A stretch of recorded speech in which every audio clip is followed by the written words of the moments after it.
इसके लिए जिस वाणी से नाम जप कर रहे हो यदि झूठ बोलोगे, अरे आश्चर्य होता है, झूठ बोल करके तुम सोच रहे हो हम संभाल लेंगे। नहीं नहीं, झूठ तुम्हारा नाश कर रहा है, तुम्हें पता नहीं। जिस जिह्वा से नाम जप कर रहे हो, अगर नाम का विशेष फल प्राप्त करना है, जल्दी फल प्राप्त करना है, आपको दुखों से बचना है, पाप भस्म करना है, तो झूठ बोलना बंद कर दीजिए। क्या बिगड़ जाएगा आपका? सच्ची बोलने में क्या बिगड़ जाएगा? सच्ची बोलना शुरू करोगे, हिम्मत नहीं रह जाएगी पाप करने की। ये जो पाप करने की तुम्हारी हिम्मत पड़ रही, झूठ बोलने के कारण पड़ रही। नहीं, असत्य संपातक पुंजा, सबसे बड़ा पाप झूठ बोलना। उससे क्या होता है? हर चीज हम छुपाना चाहते, किससे? उस सर्वज्ञ परमात्मा से, गुरुदेव से। नहीं, झूठ नहीं। नाम इसीलिए नहीं चल पा रहा, थोड़ी दिन नाम चलाएंगे छूट जाएगा, क्योंकि आप झूठ बोलते हैं, पापाचरण करते हैं। अगर नाम को चलाना है तो नारायण स्वामी जी कह रहे हैं, पहली बात मौन का आश्रय लीजिए, कम बोलिए, अधिकतर चुप रहना सीखिए, तभी नाम चला पाएंगे। जो कार्य कर रहे हैं आप उस पर ध्यान दें, उस कार्य को एकाग्रता पूर्वक करें, वाणी को मौन रखें, उस वाणी से धीरे धीरे नाम उच्चारण करें। कम से कम 24 घंटे में 4 घंटे मौन का तो सबको अभ्यास कर लेना चाहिए। 24 घंटे में 4 घंटे मौन का। तो ऐसे ऐसे बुद्धिमान हो कहेंगे हम 6 घंटे मौन रहते हैं। कब? बोले जब सोते हैं तब। आप 4 घंटे कह रहे हम 6 घंटे मौन रहते हैं। 24 घंटे में हम 6 घंटे मौन रहते हैं, बहुत बुद्धिमान है। बोले आप 4 घंटे कहते हो, हम 6 घंटे मौन रहते हैं। तो कब आप मौन रहते हैं? बोले जब सोते हैं तो 6 घंटे सोते हैं, मौन ही रहते हैं उस समय। मौन जागृत की कह रहा हूं, 4 घंटे का। नारायण स्वामी के बहुत बड़े महापुरुष हुए, तुम 4 घंटे मौन का अभ्यास करो, ऐसा निकालो 2 घंटे, 2-2 घंटे करके 24 घंटे में 4 घंटे मौन। उस समय हम किसी से बात नहीं करेंगे, नाम जप करेंगे। कार्य करो, कार्य करने के लिए मना नहीं कर रहे हैं। कम बोलो। आजकल लोग अपनी जीवनी शक्ति को बोलने के द्वारा बहुत नष्ट कर रहे हैं, व्यर्थ की बातें करते रहते हैं। 4 आदमी चल रहे हो, आप पीछे चलिएगा, सुनते, बेमतलब की बातें। नाम जप नहीं होगा, वो डिलीट नहीं होंगी, वैसे ही बनी रहेंगी, अगले जन्म के लिए तैयार हो रहा है। इसलिए नाम यदि सिद्ध करना है, नाम का फल लेना है, नाम का आनंद लेना है, तो वृथा भाषण बंद करो, बेकार की बात बंद करो। जितना कम बोलने से काम चल जाए उतना। सामने वाले को बोलने दीजिए, आप बीच में नाम चल रहा है जी, नाम चल रहा है। जब कोई आवश्यक बात हुई, पवित्र शब्द बोल दिया, नहीं चुपचाप सुनो ना। उसको लग रहा है कि आप संभाषण करो, मान लो रिश्तेदार है, नातेदार है, मित्र, अब आप व्यवहार में हैं, आप सीधे ये तो नहीं कह सकते हमसे बात मत करो, नहीं, हाँ बात कीजिए, लेकिन आप कम बोलिए, उसको बोलने दीजिए, आप नाम जप कीजिए, जरूरत भर बात कीजिए। बात में भगवान की चर्चा हो तो कोई बात नहीं, अगर प्रपंच की चर्चा है तो बचने की कोशिश कीजिए। अपने संबंधियों, अपने दोस्तों, अपने व्यवहारियों से व्यवहार, दोस्ती, संबंध शिथिल कीजिए, तभी नाम में प्रीति होगी। अगर ये अब हमारे दोस्त आ गए हैं तो फिर वो दोस्त छूट जाएगा नाम, अब बातें शुरू हो गई प्रपंच की। धन्य है ऐसी बुद्धि जो प्रियजनों से भी संभाषण केवल भगवत वाक्यों का, अन्यथा नहीं। इसीलिए इस मार्ग को वर्ण करना बहुत कठिन है। एक ऐसा तुम्हारा निवास स्थान होना चाहिए अलग, जिसमें अपने रिश्तेदार, नातेदार, व्यवहारियों का प्रवेश ना हो। आपकी शैया अलग होनी चाहिए। अगर नाम जापक नाम सिद्ध करना चाहता है, नाम का फल लेना चाहता है, नाम निरंतर चलाना चाहता है, तो जिस आसन पर आप बैठते हैं उसी में प्रपंची, विषयी, सांसारिक वृत्ति वाले बैठेंगे तो भजन की वृत्ति नहीं बन पाएगी।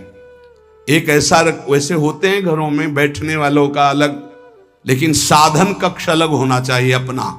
किसी का यदि प्रवेश ना हो तो आप देखेंगे कि आपके साधन के परमाणु आपको वहां बैठते ही तत्काल विक्षेप रहित करके भजन में लगा देंगे। अगर घर में ऐसा कुछ ना हो तो एक आसन अपना अकेला रखिए, जिस पर आप शयन करें वो आसन केवल आपका ही होना चाहिए। अगर वो सार्वजनिक बैठने के लिए ही है, ऐसी व्यवस्था नहीं, तो आसन समेट कर अपना अलग रख दीजिए और दूसरे आसनों पर बैठा लिए, फिर वो आसन हटाकर जब आप शयन करें तो आपका आसन होना चाहिए। इसका बहुत बड़ा प्रभाव पड़ेगा। कोई भी ऐसा दृश्य या पुस्तक ना पढ़ें जो वासनात्मक हो और प्रभु के नाम से आपको विमुख कर दे। अखबार आदि, समाचार आदि, ये हमारे चिंतन को नष्ट करते हैं। अगर नाम जप करना है, निरंतर नाम स्मृति बैठालनी है, एक घटना कई मिनट तक विक्षेप देती है। ऐसा हुआ, कैसे लोग हैं। अब उसमें तो समाचार ही हो रहे हैं, सैकड़ों बातें हो रही, पेपर है तो सैकड़ों बातें लिखी हैं, क्या क्या, अब वो सब दिमाग में भर गई। इतना व्यसन है किसी किसी को पेपर पढ़ने का, समाचार पत्र पढ़ने का, कि सुबह होते ही वो विरह में रहते हैं कि पेपर आ जाएगा। आया नहीं, मिला तो ऐसी एकाग्रता से पढ़ते हैं जैसे वेदांत चिंतन करने वाला वेदांत चिंतन। चश्मा लगा, चाय रखी, ठंडी हो रही, उससे मतलब बीच बीच में चाय और चश्मा से और पूरे दिमाग में वही। अब क्या करेगा, जो पढ़ा है उसका चिंतन बनेगा, वही बोला जाएगा। अब जहां चार मिले तो तुम्हें पता है, उत्तर प्रदेश में ये हुआ, मध्य प्रदेश में ये हुआ, चर्चा दिमाग। नाम जापक पूज्य श्री नारायण स्वामी कह रहे, अखबार पढ़ना, दुनिया भर की प्रपंच की जिसमें बातें हैं, ऐसे समाचार, ऐसे टेलीविजन देखना, ये तुम्हारे हृदय में नाम नहीं चलने देंगे, तुम्हारी स्फुरणा को गंदी कर देंगे, बेकार का वक्त खराब होगा। इसलिए अगर आपको पढ़ना ही है तो धार्मिक ग्रंथों को पढ़िए, अपने इष्ट संबंधी ग्रंथों को पढ़िए नाम जपने के लिए। किसी को कभी वचन न दें। पांचवा, बहुत बहुत पॉइंट की बात करें, यदि आपने किसी को वचन दे दिया और पूरा नहीं किया तो भजन का फल वहां जाएगा, ध्यान रखना। यही हमसे सब त्रुटियां होती रहती है अपने लोगों से। जाओ आज से बाद वचन दे दिया, हम ऐसा नहीं करेंगे, नहीं करेंगे चाहे मर जाएं। और अपने लोग ऐसे फिसड्डी हैं कि शाम के वचन देते हैं और सुबह फिसल जाते हैं। 2-4 दिन बहुत बहुत चला, फिर फिसल जाते हैं। बोले कसम से आज से ऐसा नहीं करेंगे। तो आप इसको खिलवाड़ न समझे, आपके सुकृत नष्ट हो रहे हैं, वासना आपके सुकृतों को नष्ट कर रही। दूसरा, जैसे आपने किसी से कहा कि मैं शाम के 5 बजे आ जाऊंगा, तो 5 बजने में 5 मिनट कम होने पर आपको पहुंच जाना चाहिए, 5 मिनट ओवर होने पर नहीं, उसके पहले ही आपको ऊपर। यह संतों के जीवन में देखा गया है। समय का बहुत बड़ा जीवन में अस्तित्व है।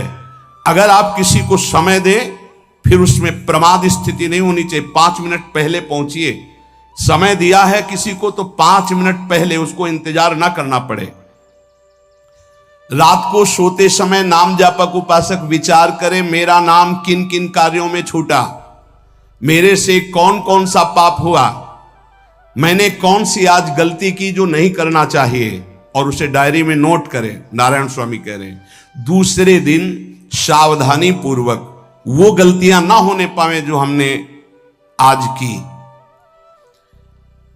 जब उपासक सत्य बोलना स्वीकार करता है तो उसके हृदय में डर जागृत हो जाता है। ध्यान रखना, डर ये माया के द्वारा प्रेरित है। अगर व्यापार में सत्य बोलेंगे तो पैसा अधिक नहीं आएगा, अगर हम सत्य बोल दिए तो डांट लगेगी, अगर हम सत्य बोल दिए तो सब लोग जान जाएंगे मैं ऐसा गंदा हूं। सच्ची मानिए, सत्य बोलने का नियम ले लीजिए, आप निष्पाप हो जाएंगे, आप महात्मा बन जाएंगे अंदर से। कोई भी पापाचरण आपके जीवन में नहीं रह जाएगा। भगवान का नाम सत्य है, उस नाम को चलाने के लिए झूठ बोलने वाला नाम को कैसे चला सकता है। सत्य बोलने से यदि तुम्हारा नुकसान हो रहा है तो तुम सह जाइएगा। नारायण स्वामी कह रहे हैं उससे बड़ा लाभ आपको श्री भगवान प्रदान करेंगे। आप सत्य बोलिए। आजकल भगवान पर विश्वास नहीं, इसलिए झूठ पर विश्वास है। कलयुग की ऐसी प्रेरणा है कि सब झूठ बोलने लगे हैं। कोई डरता ही नहीं झूठ बोलने में, पूरा का पूरा। जैसे नहीं कहते कुछ तो सत्य होगा, ऐसे ऐसे महानुभाव हैं कि 100% झूठ बोल जाते हैं, 100%। धन्य है मोबाइल जो झूठ बुलाने में बहुत प्रवीण है, बहुत प्रवीण है। अरे भाई हम नहीं मिल सकते, आज हमारा मन नहीं है, खत्म खेल हो गया, सत्य बात है, नहीं मिल सकते आपसे, मत उठाओ फोन।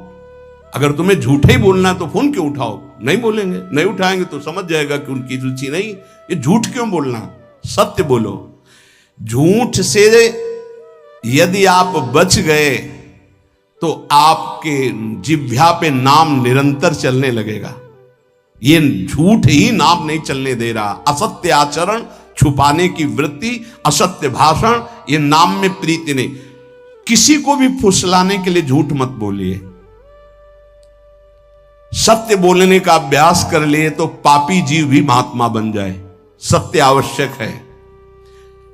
एक बड़े कागज पर ऐसी जगह लिख के रख लो जहां तुम उठते बैठते देखते हो कि मुझे सत्य बोलने का नियम लेना है, झूठ नहीं बोलना है। सत्य साधन कर लो, फिर देखो नाम कैसे चलता है। तपस्या, बड़े बड़े पुण्य, बड़े बड़े तीर्थ स्नान उतना पवित्र नहीं करेंगे जितना सत्य बोलने से होगा। पर बहुत कठिन है इस समय सत्य बोलना। मतलब बात बात पे असत्य का ही वर्ताव हो रहा है, असत्य का अच्छा, ये कोई संसारी आदमी में नहीं, कुछ ऐसे होंगे जो सत्य की वार्ता करते नहीं। प्रायः क्या जाता है, झूठ बोलने में बोल दिया और सामने वाला राजी हो गया, हम निकल गए। लेकिन सत्य ना होने के कारण आप में सत्य आचरण, सत्य स्वरूप भगवान का नाम, भगवान को कहा गया सत्य नारायण, वो नाम नहीं चलेगा। भजन करने का पहला साधन है सत्य बोलना। जबान से सत्य बोला जाए। और भजन की संख्या प्रारंभ में जरूर लेनी चाहिए। यदि 10 माला का नियम लिया, 20 माला का नियम लिया, तो उसे निर्वाह करो। जैसे यहां शरणागति मंत्र मिलता है तो 11 माला प्रारंभ में दी जाती कि आपको करना ही है, ज्यादा हो जाए वो ठीक, 11 से कम वो कभी जीवन में नहीं। अपने जीवन में गुरु आज्ञा 11 माला तो करनी है, हर समय करना है। पर ये मन थोड़े दिन तो नियम में चलेगा, इसके बाद छोड़ देगा। दीक्षा तब लेनी चाहिए जब गुरु आज्ञा पे चलने की हिम्मत हो, नहीं तो ऐसे ही नाम जपो करो। जब नियम मिल गया 11 माला तो चाहे प्राण निकल जाए, हमको 11 माला पूरे करने, प्राण निकलने तक गुरु आज्ञा का पालन करना है। यदि आप नाम जब अधिक मात्रा में नहीं करेंगे तो जो आपको नाम मिला है उसका फल आपको अनुभव में नहीं आएगा। क्यों? क्योंकि नाम का हिस्सेदारी होती है, भजन की हिस्सेदारी होती है। जैसे किसी ने प्रणाम किया, वो भजन लिया। गृहस्थी को इसीलिए मना किया है कि रास्ते में परिक्रमा मार्ग में हलवा पूड़ी ये सब बट रहा है, हाथ मत फैलाओ। वो दान कर रहा है, सुकृत कर रहा है, और कोई दूसरे ले विरक्त आदि। आप अपने भूख मिटाने के लिए 4 रुपया के चना लेके भले पालो, लेकिन दूसरे के द्वारा दिया हुआ हलवा मत पाओ। यहां धाम आए हो, भगवत कमाई करने आए हो, यहां नाम जप करो, कष्ट सहकर परिक्रमा दो। हो सके 4 रुपए की वस्तु लेकर के आप पशु पक्षियों को पवा दो, किसी एक का पेट भर। तुम मत पाओ दूसरे का। तुम चाहो तो उपवास कर सकते हो, या प्राण पोषण के लिए रूखा सूखा थोड़ा खा लो। ये दूसरे के आराम से धाम में हम आए 2-4 दिन खूब खाए पिए नहीं, भागीदारी हो जाएगी तुम्हारे पुण्यों की। वहां ऐसे फ्री नहीं है कुछ। भजन का भागीदार राजा भी होता है, जिसके राज्य में रह रहे हैं। जो अन्न देता है वो भजन का, जो वस्त्र देता है वो भजन। इसीलिए गृहस्थ को कहीं कुछ भी स्वीकार नहीं करना चाहिए। ये बहुत ध्यान रखें। अगर आप कहीं तीर्थ साधु आश्रम कहीं जाते हैं, कोशिश कीजिए कि किसी से सेवा ना ले, और अगर सेवा ले तो उसके अनुसार फिर अर्थ दे दे। अगर आपने वहां भोजन पाया, पानी पाया, तो उसके अनुसार सोच ले कि अगर हम इतना खरीदते तो कितने का मिलता, वो दे दिया तो आपका भजन बच गया। कभी आपको कोई प्रणाम नमस्कार करे, तत्काल बराबर प्रणाम करो। किसी को अपना भजन का हिस्सेदारी नहीं, सबका मंगल हो। ये भजन जितना बढ़ेगा तो आपको भगवदाकार कर देगा। दिन रात 24 घंटे में 21,600 श्वास चलती है। 21,600 श्वास में 6 घंटा तो सोने के चले जाते, उसमें तो चेतना नहीं रहती। अब हमको अगर 21,600 नाम हमको जपने को मिल जाए तो हमारी हर श्वास सार्थक हो जाए। जो हम 5-6 घंटा सोते हैं उसमें जिनका अभ्यास है तो बात अलग है, नहीं तो वो व्यर्थ जाती है। तो हमें एक श्वास में कई नाम जपने का अभ्यास करना चाहिए, जिससे 200 माला फेरने पर ये 21,600 श्वासों की गणना पूरी होती है। अगर हम 200 माला का नियम लें तो इतना हो सकता है। तो हमें लगता है अगर हर समय माला नहीं ले सकते तो श्वास वाली माला बहुत अच्छी रहती है। श्वास में 4 बार खींचो, 4 बार नाम लेते हुए छोड़ो। दूसरा साधन, एक छोटी माला ले ले, जो आजकल तो काउंटर चला है। काउंटर में ज्यादा सुविधा संसार के क्रियाओं में रहने वालों को होती कि किया अपनी जेब में डाल लिया। तीसरा साधन वो बहुत कठिन है, मन की वृत्ति से नाम जप करना। माला, श्वास और मन की वृत्ति, उसमें श्वास की भी गणना का ध्यान नहीं रहता, उसमें केवल चिंतन होता है, चल रहा है। पर ये आखिरी स्थिति होती, इसी के बाद वो परिपक्व अवस्था होता है। जिह्वा से धीरे धीरे नाम उच्चारण करते हुए, ये पहला अभ्यास है। प्रारंभिक को एकदम मानसिक में नहीं पहुंचने की चेष्टा करनी चाहिए, 2-4 नाम के बाद मन प्रपंच में फंसा देगा।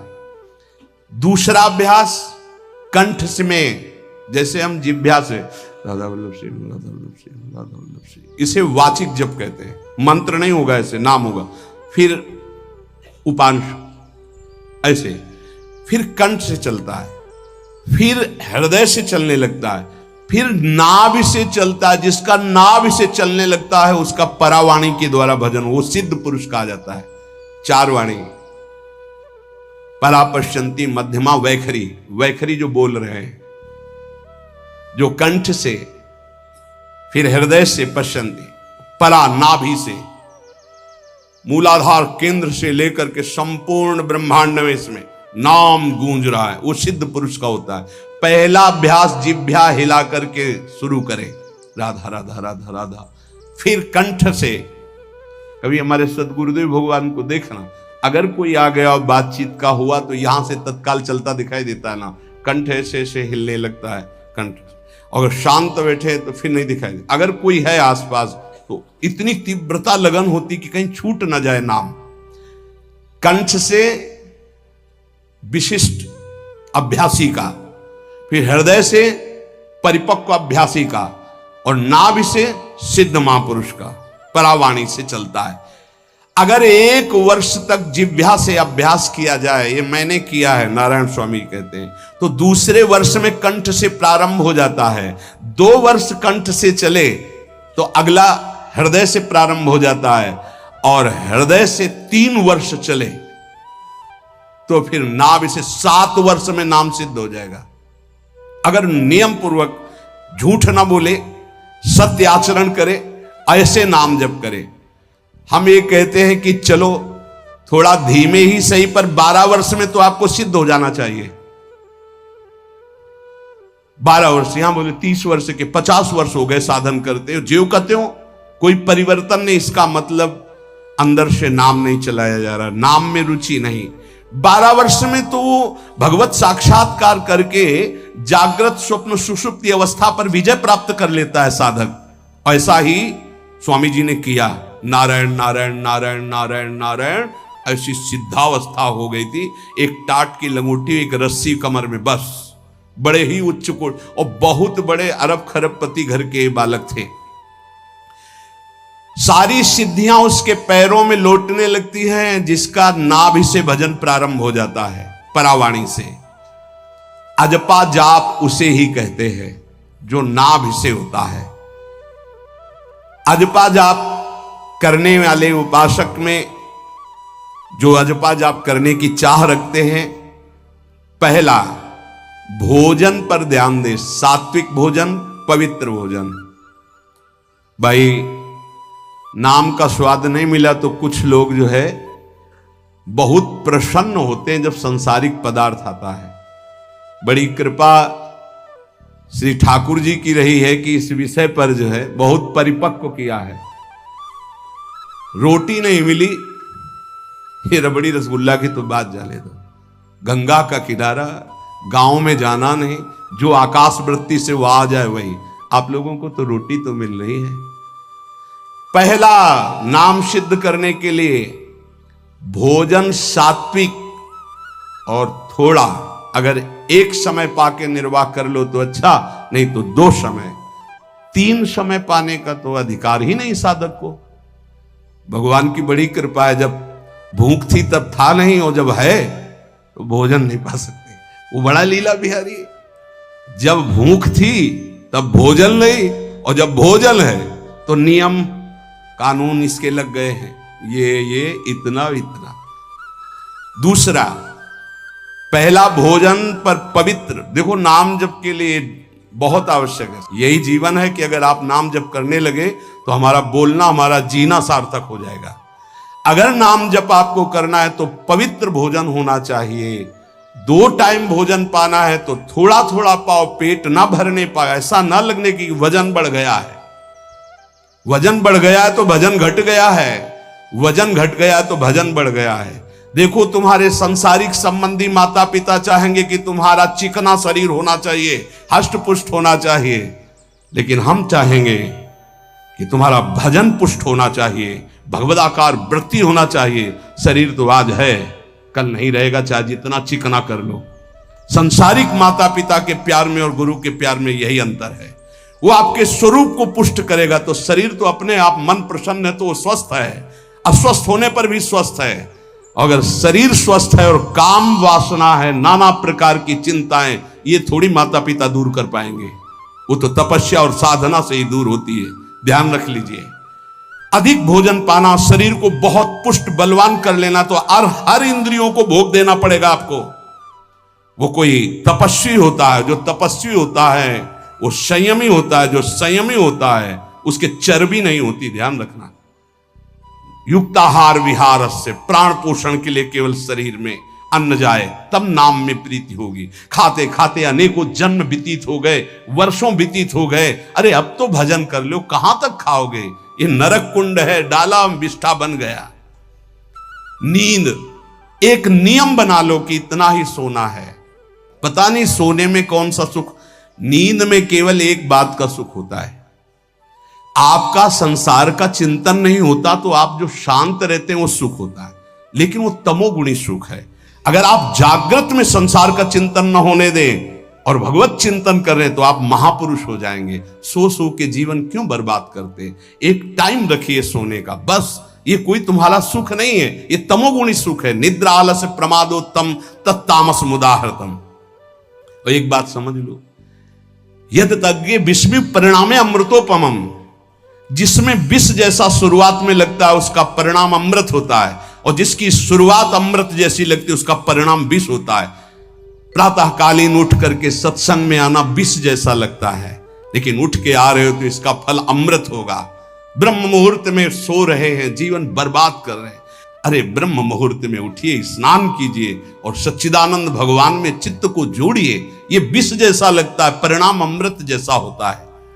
तीसरा, 24 घंटे में 1 घंटे का तो एकांतवास करना सीख ही लो, चाहे गृहस्थ हो चाहे कोई भी हो। 1 घंटे हमसे कोई बात नहीं करेगा, अपने दरवाजा बंद, थोड़ा 1 घंटे कोई ऐसा समय निकालो जिसमें चित्त को केवल श्री कृष्ण से जोड़ो, प्रियाजू से जोड़ सको। चौथा, विरक्त साधक, तकिया गद्दा, ये सब चीजें अगर लगा के सोओगे तो नाम जप नहीं होगा। देखो, हितधाम में कुशासन और एक ईंट कुशासन के नीचे, सर्दी में ओढ़ने के जो हमारे कंबल थे, वो आटे का बोरा बलराम जी ला के दे थे। जीवन को यदि आप कसौटी पे नहीं कसेंगे तो भजन नहीं होने वाला। अब तो शरीर रोग से ग्रसित है, आप चाहे जहां रखो चाहे जैसे रखो, प्रिया जो जाने। जब तक हमें भगवदाकार वृत्ति ना हो जाए तब तक विषयों को स्वीकार नहीं। ऐसे हैं साधक, बड़ा सुख मिलता है। एक ऐसे पड़ा हुआ है आसन, उनके कमरे में जाके देखिए, केवल आसन ही है। कितने ऐसे साधक राधा के कुंज में रहते हैं जिनकी चटाई केवल है, न तकिया है, न गद्दा है, न कोई। उसी चटाई को ऐसे खड़ा कर दिया, बिछा लिया, बस उसी में पड़े, भोजन मिला पा लिया, ऐसे रह रहे हैं। कमरे में देखो जाके तो ऐसा लगेगा कि इसमें कोई रहता ही नहीं, कुछ है ही नहीं, केवल चटाई है। तकिया गद्दा विशेष विलासिता की वस्तुएं तो नाम जप नहीं होने वाला, ध्यान रखना। जहां पड़े आराम से नींद आ जाएगी, सो जाएंगे, और जब तो नींद उतनी आएगी जितनी आवश्यकता है। भजन का खजाना तिजोरी में रखें, कभी किसी से बताएं नहीं कि आपका भजन कितने माला कितना होता है। पूज्य नारायण स्वामी जी कह रहे हैं, भजन को खजाने में रखने का मतलब है लूटने वाले डाकू माया भेजती है, काम क्रोध लोभ मोह मद मत्सर आदि, और प्रिय गृहस्थ भगत आदि। कैसे प्रिय गृहस्थ? स्वामी जी अब ये सब आप ही कहा है, बहुत बीमार है, आप देखना। ठीक है, दूसरे की दुख निवृत्ति करना संत का स्वभाव होता है, पर हम जिस मार्ग के पथिक हैं, हमारा कर्तव्य है। हमारे पास हमारे प्रभु के सिवा कोई नहीं, हमारा जो कुछ है वो प्रभु हैं। ए भैया, जैसा श्री जी चाहेंगे वही सब मंगल करेंगे, ये शब्द होना चाहिए। उससे उसका भी मंगल होगा, आपकी भक्ति पुष्ट होगी। कभी भी जो गृहस्थ में भजन करता है, किसी भी तरह का किसी से भी कोई प्रतिग्रह ना ले। नहीं ले लो, ये लो ही बढ़िया है, रख लो। नहीं महाराज, हमारा ये मार्किन का गमछा ही काफी है हमारे लिए। नहीं नहीं नहीं, ये प्रसाद पाल, हाँ इतना किनका दे दीजिए, भगवत प्रसाद है, ये हमारे लिए पर्याप्त। गृहस्थी में अगर आप भजन करते हैं तो अपने भजन को बचाने के लिए किसी से भी दान पुण्य, किसी का भी बट रहा है वो स्वीकार न करें। किसी से प्रणाम नमस्कार, किसी से अपनी सुविधा सेवा स्वीकार न करें। और जो विरक्त है उसको ध्यान रखना चाहिए कि हमारा जीवन केवल जगत मंगल के लिए विश्वेश्वर भगवान को समर्पित जीवन है। ना हम किसी को शाप दे सकते हैं, ना किसी को वरदान दे सकते हैं। सेवक स्वामी की इच्छा को देखता है, ऐसा ऐसा, हाँ प्रियाजू की जैसी इच्छा होगी वैसा। नहीं, आप ऐसा नहीं, प्रियाजू का बस जबान से कभी ना किसी के प्रति शाप का, और ना हरिराम व्यास जी ने कहा है कि शाप और वरदान हमारे स्वामी की, तो हमें हर बार में यही बोलना है, जैसी प्रियाजू की इच्छा, जैसी श्यामाजू की इच्छा। नहीं, आप कुछ कह दीजिए तो राधा राधा राधा, नहीं कैसे मंगल होगा, आशीर्वाद दीजिए राधा राधा राधा, बहुत संभाल के।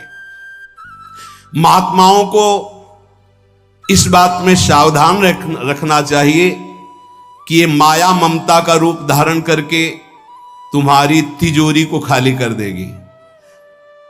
खजाना लूटने के लिए माया बहुत अनुभवी महापुरुष है, सेवक के रूप में आती है, खास सेवक बनकर। आज तक जहां दगा हुआ है तो खास से हुआ है। जब वृक्ष कटने लगे तो आपस में बात की, भाई ऐसा कौन आ गया जो हमें काट सकता है? बोले हमारा कोई मिल गया। तो कुल्हाड़ में जो बेट है ना, बोले मिल गया कोई हमारा। खास बन करके आती है माया, सेवक सेविका रूप लेके। बहुत अनुभव की बात महापुरुषों की, मान लीजिए विरक्त जनों के लिए खास बात है। सेवक सेविका रूप रख करके माया आएगी। इसके बाद अगर आपने स्वीकार किया, फिर तुम सेवक होगे, वो स्वामी होगी। समझ रहे हो? बहुत अंदर से इस बात को समझ लीजिए। अगर आपको भगवत प्राप्ति करनी है तो जब तक शरीर में श्वास रहे, सेवा मत स्वीकार करना किसी की। कपड़ा धुलाना, खाना पीना, भीख मांग के खाओ, भिक्षा अन्न। या आकाश वृत्ति से जियो, जैसे मना ना कपड़ा धो पाओ तो उतने पहनो जितना धो पाओ। किसी को अपनी सेवा में प्रवेश मत होने दो। अपने शरीर की सेवा, अपने जीवन की सेवा जब तक श्वास है तब तक स्वयं करो, नहीं तो तब लग जोगी जगत गुरु, जब लग रहे निराश, जब आशा मन में भई, जब गुरु और जोगी दास। इसलिए होश में परमार्थ के पथिक को कभी किसी की सेवा नहीं लेनी चाहिए, कभी किसी को सेवक नहीं बनाना चाहिए। भगवत भाव से नेकी कर दरिया में डाल, उपदेश दे दिया चल अपने मार्ग में।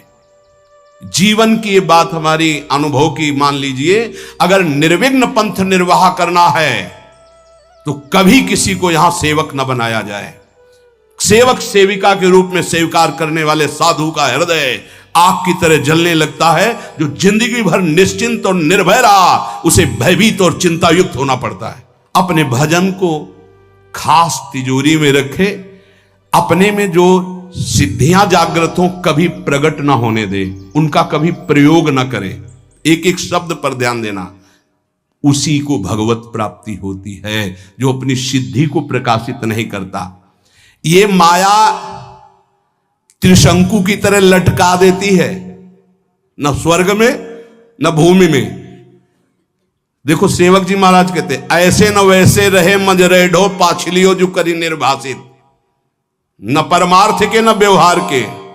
ये गांठ बांध लो, हाथ जोड़ के कह रहा हूं, सेवा के भाव से माया प्रवेश करती है और स्वामी भाव को रौंद करके सेवक बना लेती है। फिर जैसा चाहती वैसा नाच नचाती है, कोई भी हो। इसलिए होश में, यदि भगवत मार्ग में चले हो तो कष्ट सहो, शरीर की स्वयं सेवा करो। सौभाग्य मत मनाओ कि कोई तुम्हारी सेवा कर रहा है, दुर्भाग्य है जो तुम सेवा ले रहे हो। हाँ, अब शरीर इस काबिल नहीं तो श्री जी जैसा जाने वैसा। जब तक पानी उठा के पीने लायक हो तो किसी से पानी मत मांगना, किसी को अपना मत बना लेना। जब तक भगवत साक्षात्कार ना हो किसी को शिष्यत्व में मत स्वीकार कर लेना, नहीं तो बात समझ लेना, आगे खुद आपको समझ में आ जाएगा।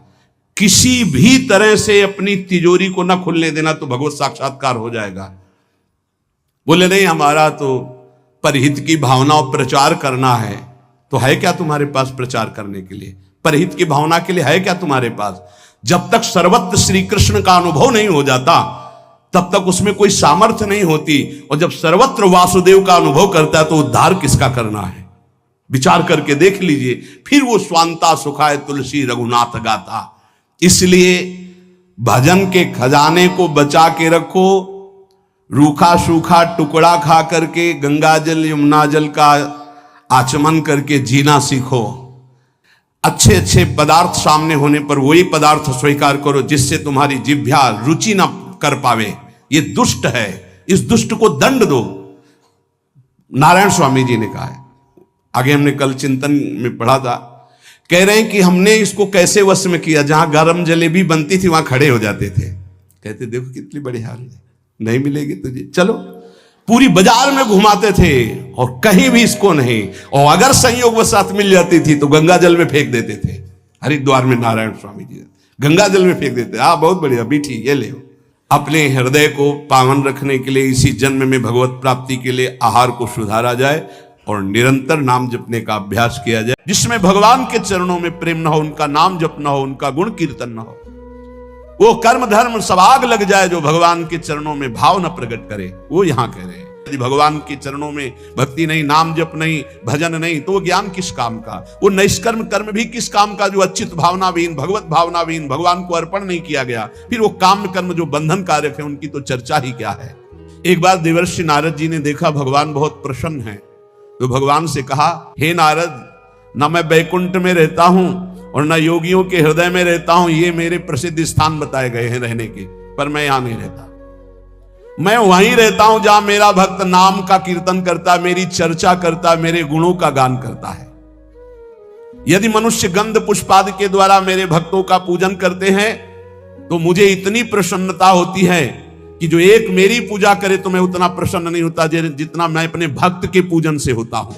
वो मूर्ख जो मेरी चर्चा करने वालों का, मेरे नाम कीर्तन करने वालों की निंदा करते हुए मेरे द्वेष के पात्र नहीं जानते कि जहां मेरी चर्चा होती है, नाम गुण कीर्तन होता है, वहीं मैं वास करता हूं। जो एकाग्र चित्त से रात दिन प्रभु के भजन में लगा रहता है शुचि, पवित्र, शरीर से, मन से, तथा एकांत चिंतन करने वाला, और जितेंद्रिय, जो अपनी इंद्रियों को वश में कर लिया है।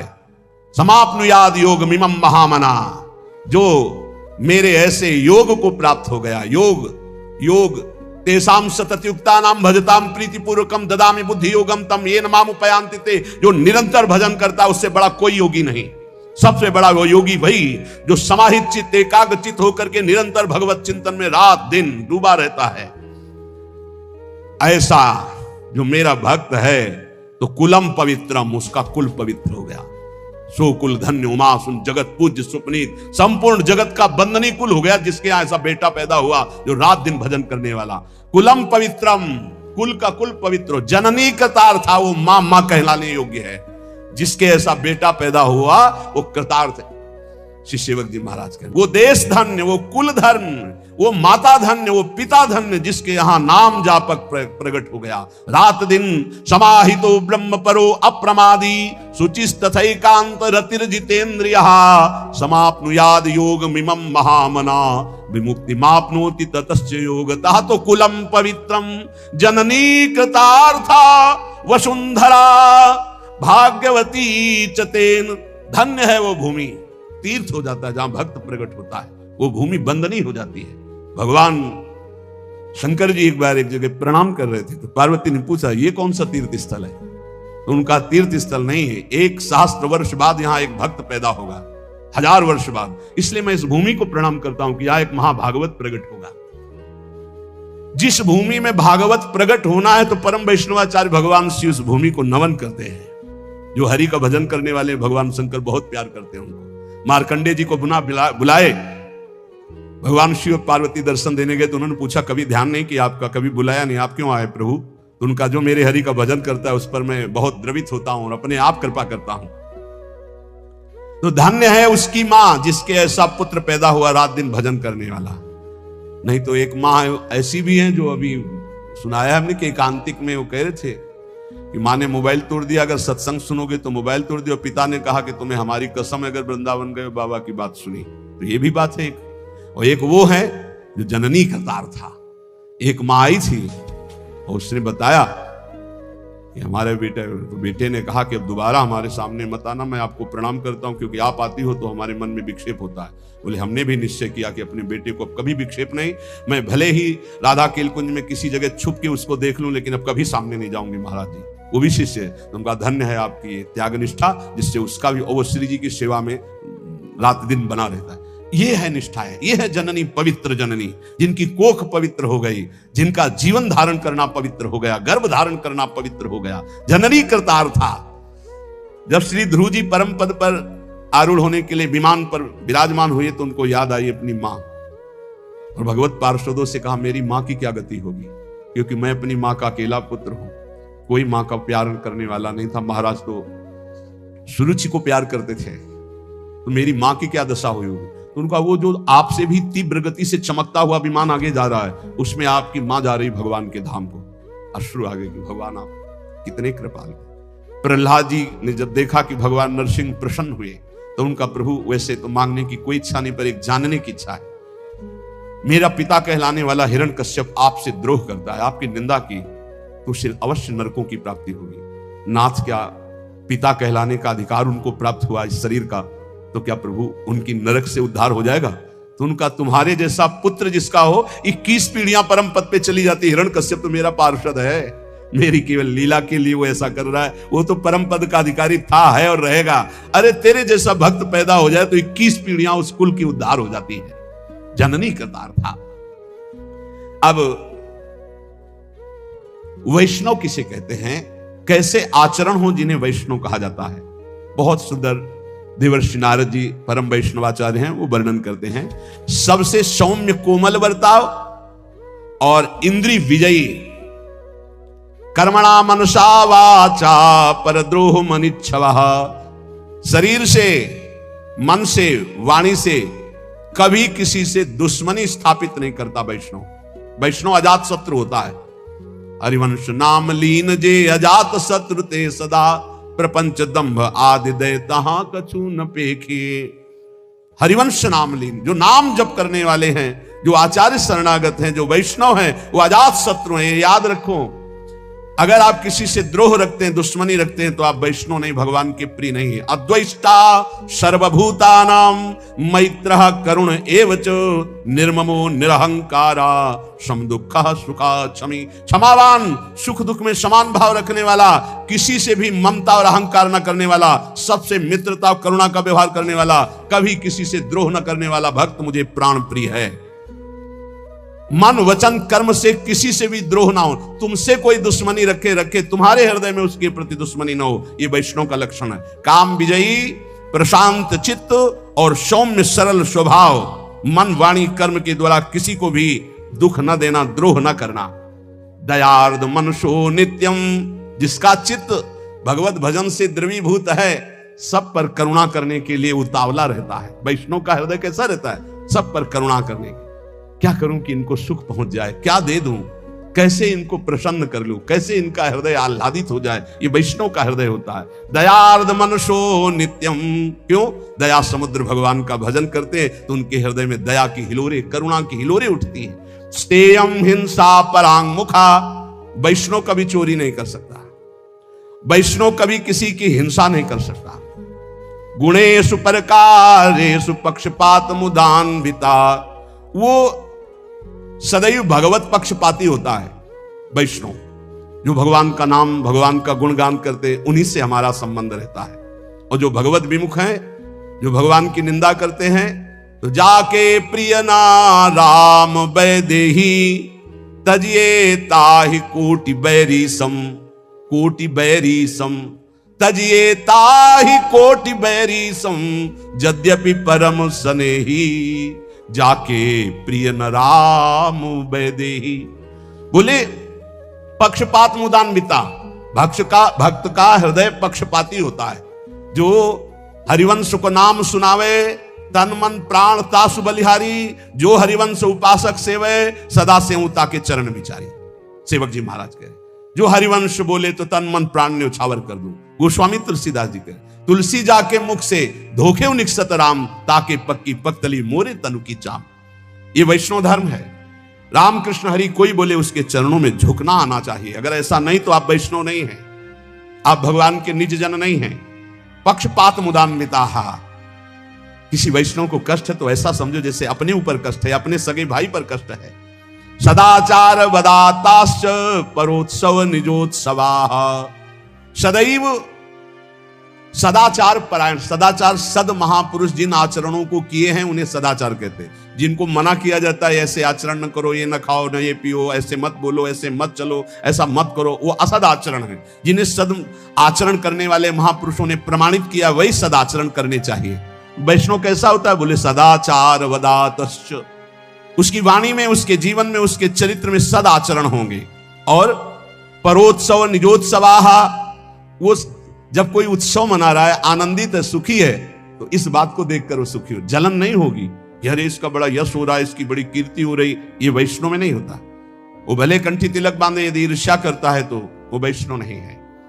देख करके ही मुस्कुराहट आ जाए और प्रणाम की मुद्रा हो जाए, ये वैष्णव का स्वरूप है। किसी भी संप्रदाय के संत नाम जापक वैष्णव आपको बताएं, पूरे विश्व के महात्मा हमारे बाप हैं। हम आपको हृदय की बात कह रहे हैं।